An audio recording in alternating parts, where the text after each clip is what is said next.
बिस्मिल्लाहिर्रहमानिर्रहीम। अस्सलाम वालेकुम दोस्तों, ये भाई को दिए माशाल्लाह गखड़ मंडी जा रही है। इसके साथ 3 बच्चे हैं मौजूद हैं, तो वो बच्चे भी तीनों आपको दिखाएंगे इसी वीडियो के अंदर।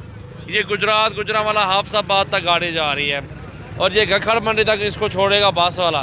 तो 3 बच्चे भी साथ है, इसको डिग्गी में लोडिंग करवाएंगे। मेरा भी बकरी देख ले माशाल्लाह बहुत प्यारी, अल्लाह भाई के नसीब का। दूसरी साइड दिखा लिया, गाड़ी नंबर सामने देख सकते हैं, दोबारा भी दिखा देते मेरा भाई। ये देखें चेहरा बकरी का माशाल्लाह। ये को लोडिंग करवा, ये गाड़ी नंबर है मेरा भाई, चेक कर सकते हैं, ये एड्रेस ठीक है मेरा भाई।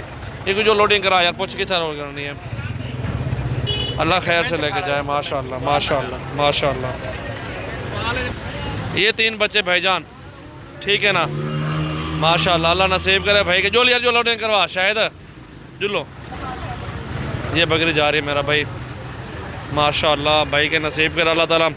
मौत फौत का ना गाड़ी वाला जिम्मेवार है ना मैं जिम्मेवार हूँ, वो अल्लाह जिम्मेवार है। कोई भी घाटा होता बाकी देखभाल के अलग गिड्डी है, उसमें आ रहे हैं आराम से माशाल्लाह।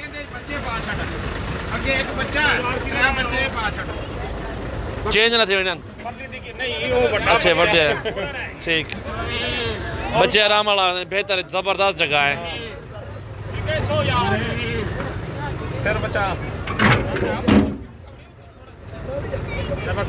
बकरी ना पकड़, ये इसके अंदर लोडिंग करवा रहा हूँ, ये इसके अंदर लोडिंग हो रही है बकरी भाईजान ठीक है ना, अल्लाह नसीब करे भाई के।